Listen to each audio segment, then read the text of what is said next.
Un nouveau livre qui vient d'être publié par Carl Méville-Deschênes et Isabelle Limoges, Le commerce international. Pour en connaître un peu plus, il nous fait plaisir d'accueillir un des co-auteurs ce matin, M. Carl Méville-Deschênes. M. Méville-Deschênes, bonjour. Bonjour, M. Qu'est-ce que le commerce international? C'est votre point de vue, c'est votre vision du commerce international actuellement? Avant tout, avant d'être un écrivain pour ce genre de manuel, je suis un négociant. Je fais du négoce de café depuis plus d'une quinzaine d'années. Oui. J'achète des cafés instantanés en Inde que je vends à des entreprises de saveurs aux États-Unis, en Corée, au Canada. J'ai commencé à enseigner à l'université, j'ai écrit du matériel pour la formation. Et on a fini par convaincre McGraw-Hill, Gaëtan Morin, de faire un manuel qui soit un manuel simple, concret, utile autant pour l'étudiant de collège ou universitaire, tant que pour le propriétaire de PME. Donc, un manuel simple avec beaucoup d'exemples pratiques. C'est un manuel d'apprentissage, donc? Tout à fait. Beaucoup plus qu'une lecture sur comment fonctionne le commerce international. Vous avez tout à fait saisi. En fait, c'est un manuel à caractère pratique. Ça peut être très facile à lire pour, par exemple, un propriétaire de PME qui n'a pas le temps d'aller suivre un grand cours.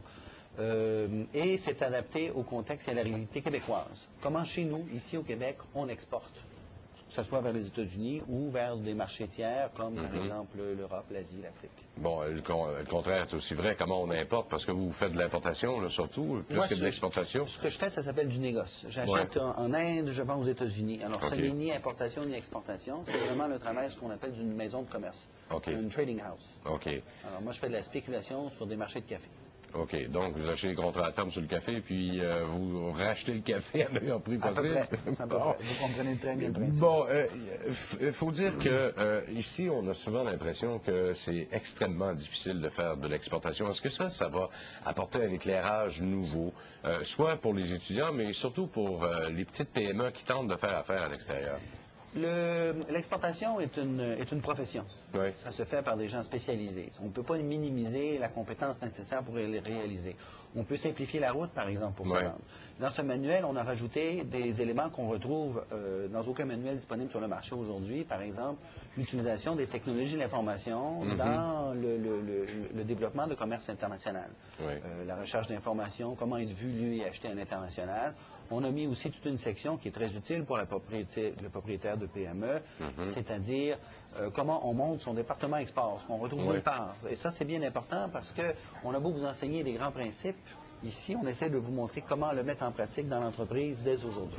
Bon, Industrie et Commerce, par exemple, à Ottawa, il y a plein de trucs qui existent. Pour l'avoir visité souvent, ce site-là, pour connaître quelques petits trucs, il n'en demeure pas moins que c'est quand même primaire comme truc que l'on retrouve. Est-ce que dans votre livre, on pourra retrouver un peu plus d'explications, par exemple? Définitivement, et le livre est agrémenté un peu partout, après toutes les pages, d'exemples pratiques et concrets que nous avons vécus ici. Parce qu'on a un bureau de consultation à Montréal et à Tunis, en Afrique du Nord.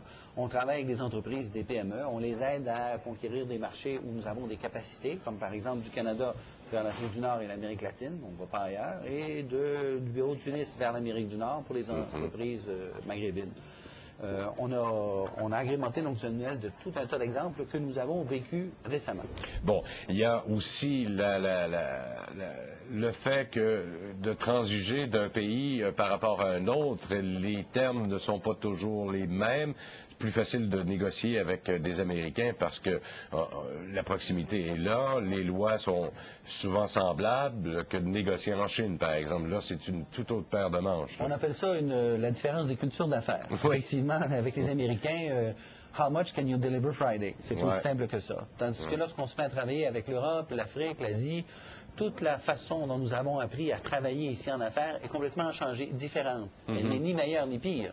Elle est complètement différente. Alors c'est la mentalité, hein, et les lois aussi? La mentalité, les lois, les restrictions, les normes, mais surtout le caractère humain, la façon de transiger et de faire des affaires. Quand on commence, on part d'ici du Québec, puis on s'en va dans un pays comme celui-là, on est non seulement dépaysé, mais on est pas sur nos deux pieds.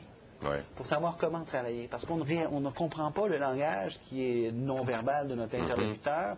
Et si on y va trop vite, vous savez, votre interlocuteur à l'étranger, par exemple en Amérique latine, il pense en espagnol, il vous parle en anglais. Vous Oui. écoutez son anglais, vous le traduisez en français, vous n'avez rien compris de ce qu'il a pensé. OK.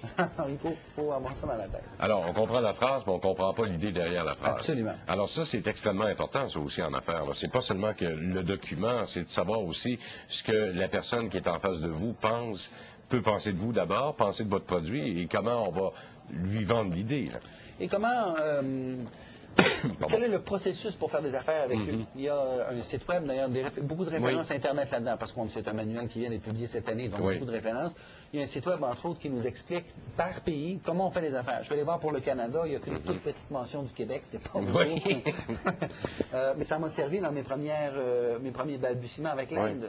Je ne savais pas comment travaillent les Indiens. Alors, je suis allé voir, j'ai compris, et je travaille avec des Indiens qui sont, entre autres, végétariens, qui ne boivent pas d'alcool, pas de tabac. Alors, exit la bouteille de whisky canadien que j'amène partout d'habitude, ou des choses comme cela. J'ai amené plutôt des disques de Céline Dion, des biscuits. Alors donc, c'est le genre de petits trucs qu'il faut savoir, qu'on retrouve là-dedans. Là. Les cadeaux, la façon de transiger, la façon de parler également, la façon de s'habiller, ça peut même aller jusque-là. Très bien, M. Méville-Deschênes. Carl Méville-Deschênes et le commerce international maintenant disponible.